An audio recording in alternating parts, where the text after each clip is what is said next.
The Blackhawks offense finally comes alive to help snap the 5-game losing skid.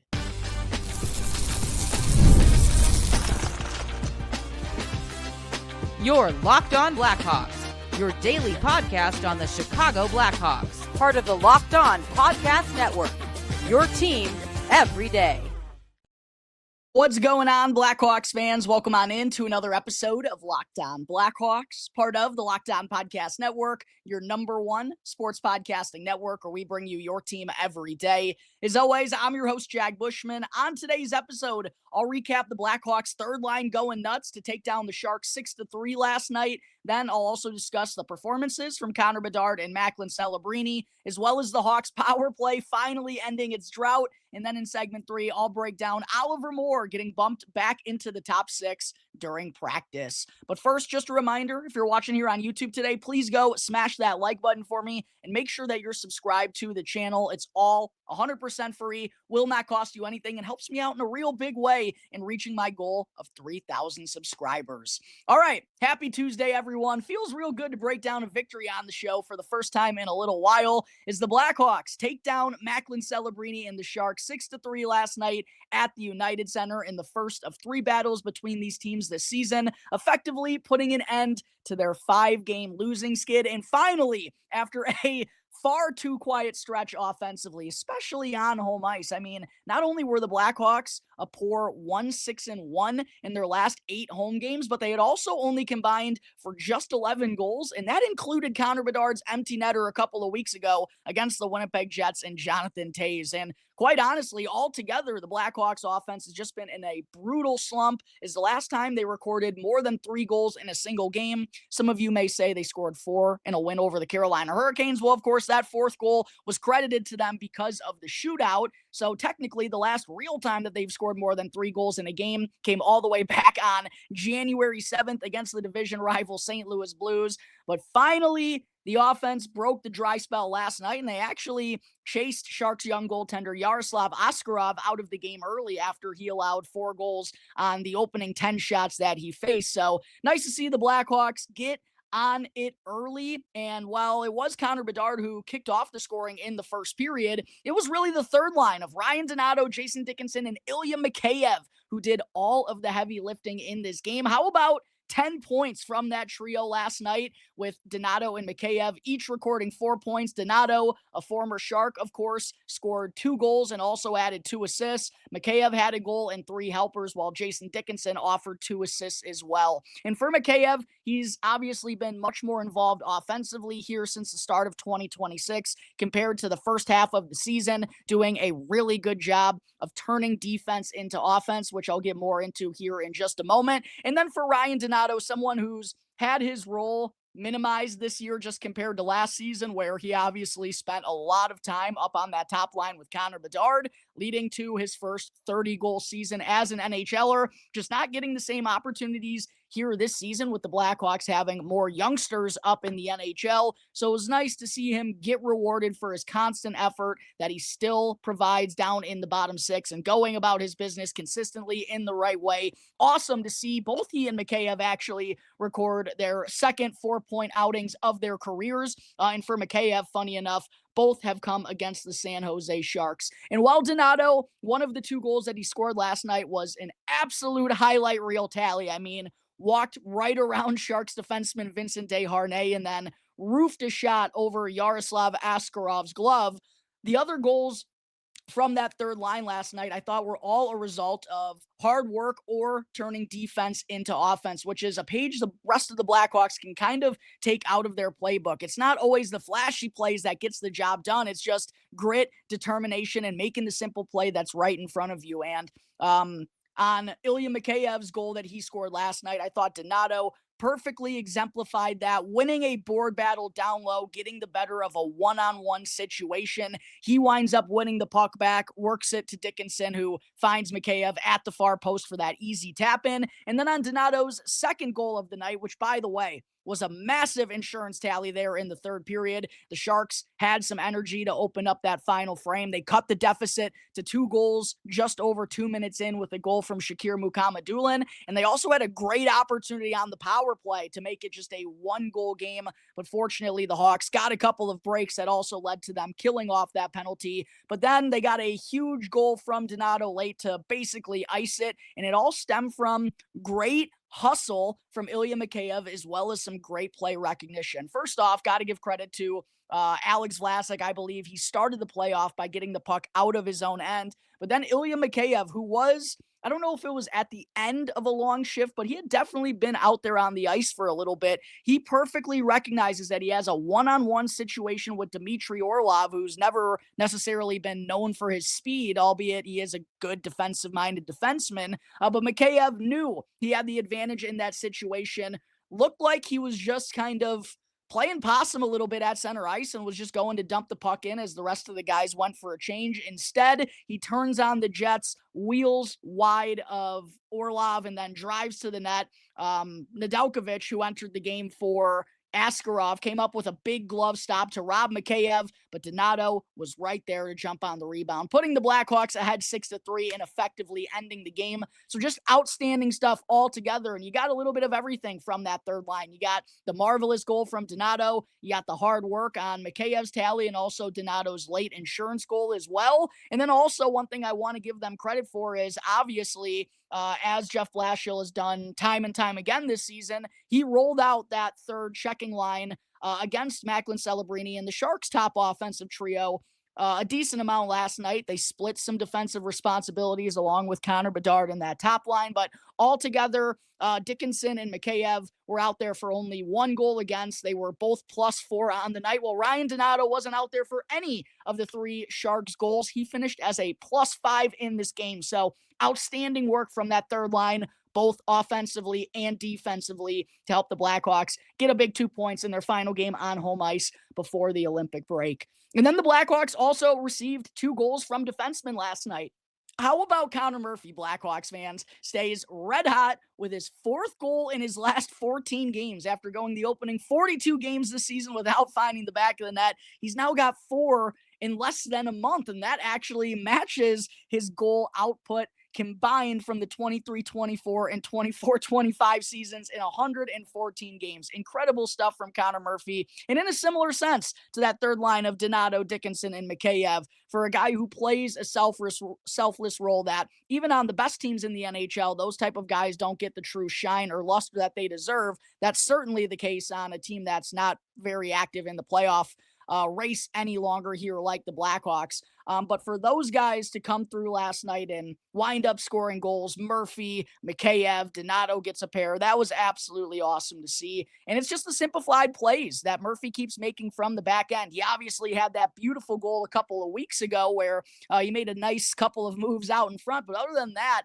he's just taking what's in front of him, and was a greasy goal that he scored last night for his 4th tally of the season. Goes to show you another page that the Blackhawks youngsters can be taking out of that playbook is just get the puck on net. Good things tend to happen, especially when you have a goaltender like Askarov who's fighting things a little bit in the early going. Love to see Murphy make the simplified play there and get rewarded. And also love to see Sam Rinzel score his 2nd NHL goal in just his 2nd game back up with the Blackhawks after being recalled from Rockford. Played over 20 minutes once again last night, and I thought he looked really comfortable in all situations. It feels like he's much more composed and confident when he does have the puck on his stick, and when he's skating it out of the defensive zone, he's trusting his instincts, trusting his strengths, and then also defensively, well, I don't think he's done anything like too notable. He's just put himself in the right position and made those simplified plays and has avoided some of those costly blunders or committing a turnover that leads to him having, an extra 30 or 45 seconds out there on the ice. He's done a good job of eliminating that in his first 2 games back. Obviously a very small sample size, but it does feel like he's made some noticeable strides since being demoted back in early December. So love to see the Blackhawks third line having the night that they did, and also the defenseman chipping in for a couple of goals on the back end. So while all eyes were on Connor Bedard and Macklin Celebrini, and I mean, rightfully so, right, in this head-to-head generational talent battle, it was really the depth scoring for the Blackhawks that had them snap their losing streak. Will say, though, Bedard did make his impact in this one in the early going, opening the scoring for the Blackhawks, like I said, with his 23rd goal of the season. That now gives him a goal in 3 consecutive games and a point in 4 in a row. It was actually, though, the only shot that he ended up recording in this game in over 20 minutes of action, while the top line of Tyler Bertuzzi and Frank Nazar, those 2 players also combined for only 1 shot on goal. So, wasn't the most spectacular night from those trio, especially from that trio, I should say, especially compared to how well they played, although it wasn't a losing effort last time out on Friday in Columbus, or even compared to the couple of games prior when Teuvo Teravainen was still on the wing along with Bedard and Nazar. Wasn't quite as crisp of a performance, but still, Bedard extended both his point and goal streaks, and he also tied a previous career high in goals. 23 was the amount of tallies that he scored last year in 82 games in his sophomore NHL campaign. Last night was his 43rd game of the season. So scoring at a much higher clip than we've seen thus far. He's definitely made strides in being a more dominant player and utilizing that special and lethal release to take over games, starting to find his footing once again. And also wanted to point out that just a couple of nights after Bedard passed Eddie Olczyk for the most goals by any Blackhawks player age 20 or younger in franchise history. He also passed Edzo last night for the most points of any U21 Blackhawks player as well, with his 181st career point in his 193rd game. Would have been awesome, as I kind of wrote about for Chicago Hockey Now last night in my postgame, would have been awesome to see Bedard in that top line, waltz all over the Sharks, leading to a victory. But it was pretty sweet that Bedard chipped in, did his job, but the Blackhawks didn't have to lean on him to put an end to their losing skid last night. I thought it was a really great team effort all around. Do also want to talk for a brief moment about Macklin Celebrini, because boy, oh boy, it was my first opportunity to watch Macklin play live in person last night, and not breaking any news here, but kid is absolutely special. He definitely has the goods. I felt like he was just making the right play seemingly every time he was out there on the ice. There were a couple of instances late in the third period when the Sharks were pressing down by a couple where he tried to force things out there, but altogether his recognition of how plays develop, I thought, was excellent.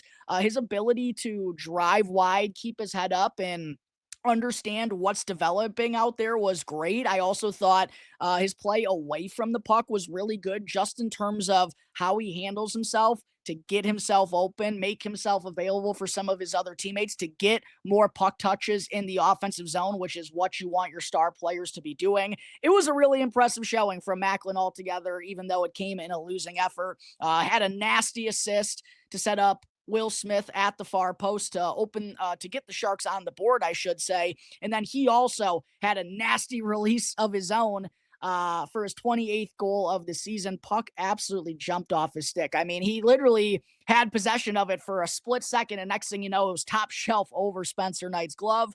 And the Blackhawks, I mentioned earlier, the Sharks had a power play opportunity in the third to cut it to a 1-goal game. The Blackhawks got a couple of fortunate breaks in order to remain ahead by 2. One of those was Macklin Celebrini completely whiffing on a one-timer from right out in the slot. Was a primetime opportunity for him. And also want to mention that Celebrini set up Smith earlier on in the game for a beautiful redirect on a drive outside while entering the zone. Smith beat Spencer Knight with the deflection. It just ended up hitting off the post. So Macklin definitely looked the part last night. Real solid showing from him, even though the Sharks wound up losing for a third straight game. And before I move on to segment 2, I thought a cool graphic that was shared from Mike Kelly NHL on social media last night were some of these stats comparing Connor Bedard and Macklin Celebrini with one another, which obviously is something a lot of Blackhawks and Sharks fans love to do, and just fans all across the league. But I thought it was interesting seeing these numbers from Sports Logic that Mike Kelly shared on social media ahead of last night's matchup, breaking down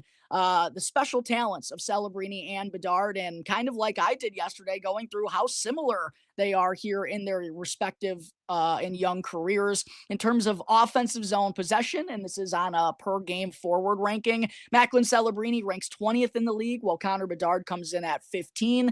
15th, in terms of zone entries. Both of them have been prolific in carrying the puck across the blue line, trying to set stuff up for their teams. Celebrini, 7th in the league in zone entries, while Connor Bedard is 5th.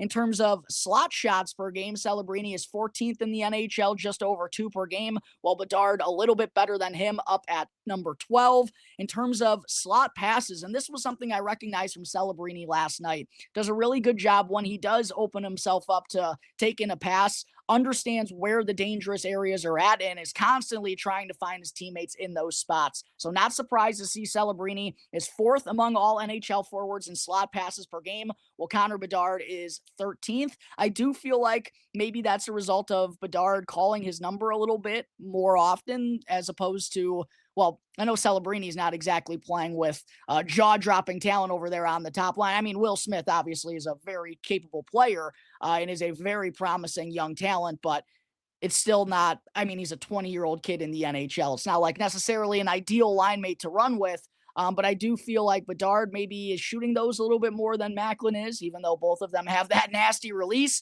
And then in terms of points per game, Macklin right up there with the best in the league. 1.49 points per game is incredible. 4th best in the NHL. Connor Bedard, 1.24 points per game. Not too far behind him, but not quite at the same rate as Macklin Celebrini. But for those players to be, both of those two players to be ranked inside the top 20 in all 5 of those key metrics, both being under the age of 21, is I think really promising for the future of this league, what they're both already able to do at their ages. And it was very fun to see them go head to head for just the second time in the NHL last night at the United Center, and I'm very much looking forward to their final 2 battles against each other later on in the 25-26 season.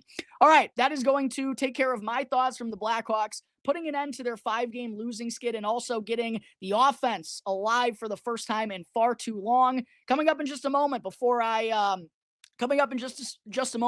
talk about Oliver Moore getting bumped back up into the top 6 during practice here today, I also want to break down how the Blackhawks finally put an end to their 0-for-26 power play drought. But first, want to talk to you all about one of today's sponsors here on Locked On Blackhawks, which is Indeed. If you've ever hired someone who looked good on paper but just wasn't the right fit, then you know how important this is. When you want candidates who truly match what you're looking for, trust Indeed sponsored jobs. And if you're hiring, then Indeed is all you need. Stop struggling to get your job post seen on other sites, because Indeed sponsored jobs puts your post at the top of the page and helps you reach the right candidates faster. Sponsored jobs boosts your post to the people who are the best match for your role, and that makes a real difference. Spend more time interviewing candidates who check all of your boxes with less stress, less time, and now more results by using Indeed sponsored jobs. And listeners of this show, you'll get a $75 sponsored job credit to help give your job the premium placement it deserves at Indeed.com/lockedon. Just go to Indeed.com/lockedon right now and make sure to support the show by saying you heard about Indeed on this very podcast. Terms and conditions apply. Need to hire? Then you need Indeed.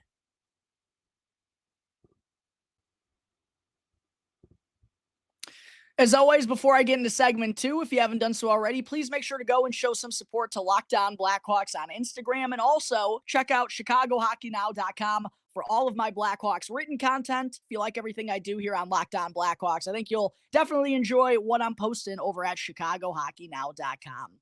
Segment 2, setting the tone last night was the Blackhawks power play finally converting for the first time in nearly a month early on in the first period. Their last power play goal came all the way back on January 10th in that 3-0 win over the Nashville Predators well over 3 weeks ago now. Since then, the Blackhawks power play was 0-for-26 over their last 10 games, but finally that streak is no more. Bedard rips a one-timer from the left circle off of a crisp pass from Teuvo Teravainen, and it was honestly a pretty nice passing play all around. And to me, Blackhawks fans, the puck movement in the offensive zone, that hasn't been the issue for the man advantage over the last couple of weeks. It's more so been entering the offensive zone while maintaining possession of the puck and then finally getting established enough to go and set up the cycle. It feels like opposing teams, with now the sample size being so great in the season, I mean, can't forget the Blackhawks had a top 10 power play. They were top 10 in both special team units for quite a while there, particularly prior to Connor Bedard and Frankie Nazar going down. But it feels like teams have kind of recognized in general that the Blackhawks are just not a team that can have success with the dump and chase style. They just really don't have any speedy forwards who can also go in there and have success along the boards. I give Tyler Bertuzzi a lot of credit. He's probably the best at those board battles among all Blackhawks forwards who play on the power play. I'd say Ryan Donato does a pretty good job with those as well, but neither of them are known for their swift skating ability. So it takes them a little longer to get into the offensive zone when the Blackhawks go and ring it around and try to retrieve it once again. So I feel like teams have really recognized that's an issue for the squad. So they just kind of clog up that blue line and make it difficult for the Blackhawks to stick handle, or they're forcing Connor Bedard or whoever is entering the offensive zone with speed. They're forcing them to kind of stick handle through a couple of players and make a really nice passing play in order to get it set up in the offensive zone. And that's given the Blackhawks a lot of problems. They've wasted a lot of time on their power plays over the last couple of weeks, and honestly,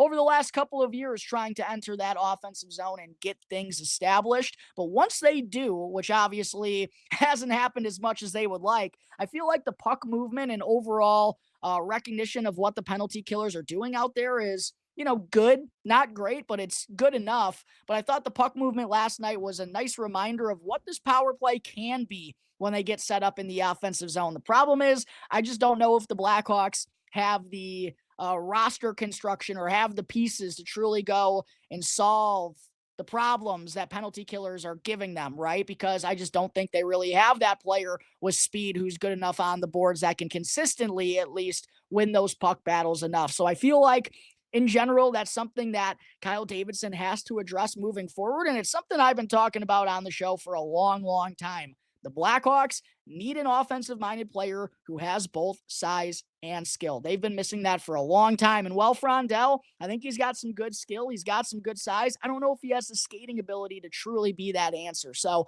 I'm very interested to see how GMKD is going to address that kind of situation moving forward. But as far as the Blackhawks' top power play unit right now, something else I wanted to talk about is, again, the personnel. The top power play unit last night was Tyler Bertuzzi in the net front role, as he's been all season. Connor Bedard is back over on the left-hand side.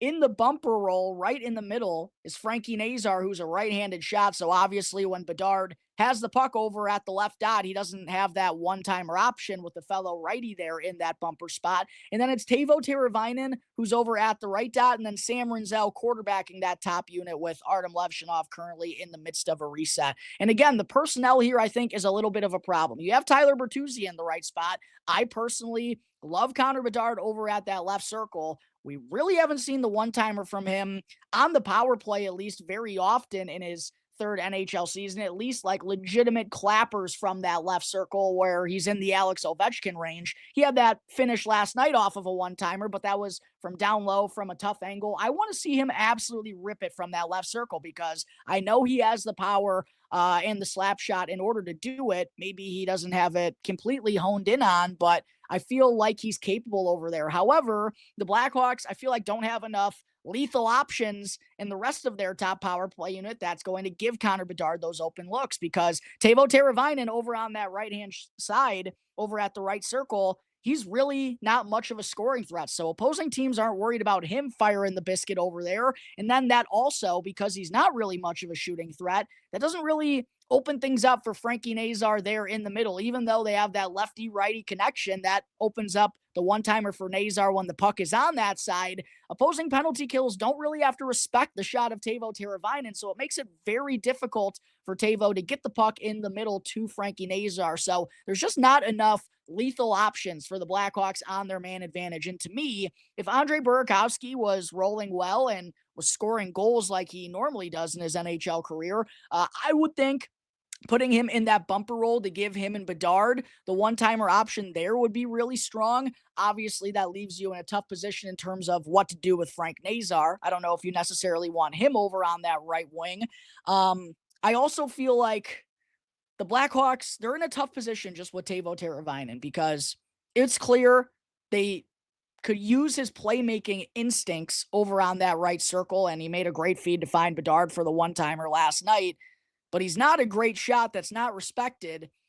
I feel like Oliver Moore, even though we haven't seen the shot too consistently at a high level, I feel like he'd be the more capable shooter in that spot over Teravainen. However, he undoubtedly would not provide the same playmaking abilities. And while he could, with his speed, maybe help the Blackhawks out in terms of getting set up in the O-zone a little bit more, I still feel like the Blackhawks are kind of in this one or the other situation where they really need a left-handed shot who can score goals and be a playmaker over on that side. Hopefully, Anton Frondell, whenever he arrives, that will keep penalty killers on their toes a little bit more against this top man advantage unit, because I just don't think there's enough dangerous avenues right now for the Blackhawks on their power play. Even though they can move the puck around the offensive zone pretty well when they get set up, I still feel like in order to truly maximize on what Connor Bedard can do and his skill set, there needs to be another dangerous enough option out there. And really the only other one right now for teams to worry about is Tyler Bertuzzi in that net front role, scoring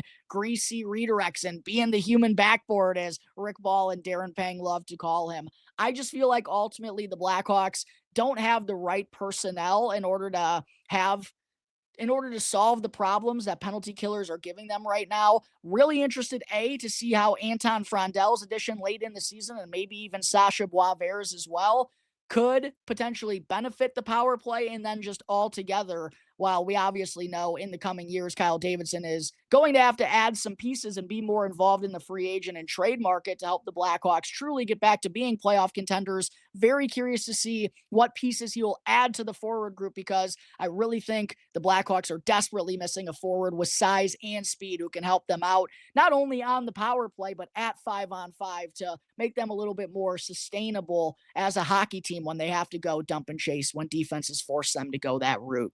All right, there is my discussion on the Blackhawks power play and them finally putting an end to the 10-game drought without a goal. Coming up in just a moment, before I close things out, still want to discuss Oliver Moore getting bumped up back up to the top 6 during practice. Real quick, just wanted to say thank you to everyone for making Locked On Blackhawks your very first listen. Here to start off your day. Segment 3, before I close out today's show, the Blackhawks, just about an hour and a half ago now, wrapped up practice down at Fifth Third Arena. Their final practice, of course, before the Olympic break. They're going to be boarding the plane here soon to head on out to Columbus for their final matchup before having 22 days off. And there were a couple of updates from practice that I wanted to get into here real quick. First, obviously involving Oliver Moore. He's been down in the fourth line center spot these last couple of games. Well, he was moved up to the second line center position here today at practice and swapped spots with Ryan Green. And for all of you who tuned into my preview show yesterday, when breaking down the Blackhawks projected lineup, I said it makes more sense to put Ollie in that 2C spot than Ryan Green, not only because of the second line not clicking whatsoever with Tavo, Green, and Burakovsky, who continues to go through struggles. We'll be having a show coming out here soon talking a little bit more about Andre Burakovsky, by the way, not only because that line wasn't getting anything done offensively, but also just because the overall makeup, and with Oliver Moore and his speed and the playmaking, he's got a better playmaking skill set than Ryan Green does. And also in terms of goal scoring, while again, we haven't seen that high octane shot from Moore all too often, I do think he is the one who has the better release between the two players. And then just in terms of their long-term abilities, Moore definitely, to me, is the one who has a better chance to be a second or third line center than Ryan Green does. I think Green is more likely to be a third or maybe even a fourth line center long term. Both of them provide good two-way play. I just think Oliver Moore is definitely the one with the higher upside, and we've seen him be the more effective player since he got moved to center here over the last month or so. To me, that was a no-brainer for Jeff Blashill to pull the trigger on, and hopefully Moore's re-addition to that second line can help Andre Burakovsky with those two having some good speed. Maybe they can connect with one another and get Burakovsky going here a little bit. But I just thought that made plenty of sense. And with Ryan Green, just offensively, the consistency isn't there, and obviously the Blackhawks have really struggled to get output as a team right now. I just think you gotta make a little bit of a change there and move Green back down to a more natural position down in the bottom 6. Also, wanted to be sure to mention that Nick Foligno, the captain, who's missed the last 2 games due to an undisclosed injury, was on the ice for practice today, did not take part in line rushes. However, head coach Jeff Blashill and Foligno himself said afterwards that the expectation is for Foligno to return to the lineup tomorrow in Columbus, where, of course, he spent 9 years of his NHL career, played in 599 games as a member of the Jackets, and wore the C for them in his final 6 years there before eventually getting dealt. Missed the game against Columbus on Friday night at the UC, so very happy he'll be able to suit up for his return to Columbus tomorrow in the Blackhawks' final game before the break. I'm expecting Foligno probably to replace Colton Dach down on the fourth line, since they both provide the same kind of style, and then also Landon Slaggert and his speed. While he's not making like the most noticeable or jaw-dropping plays, or not regularly winding up on the stat sheet, I do feel like his speed is beneficial down on the fourth line, and it's impactful enough to keep him in the lineup right now. I would personally, as much as I think Colton Dach's physicality is needed, and with how he can step up and fight and stand in for his teammates if need be, Nick Foligno can obviously do that too, but I've given Colton Dach his credit a lot this season. I still feel like Landon Slaggert is the right call to have in the lineup right now. We'll see after morning skate tomorrow in Columbus if head coach Jeff Blashill feels the same way, but expecting Oliver Moore to be centering the second line with Teravainen and Burakovsky, and likely the fourth line to be Nick Foligno, Ryan Green, and Landon Slaggert, rounding things out for the forward group.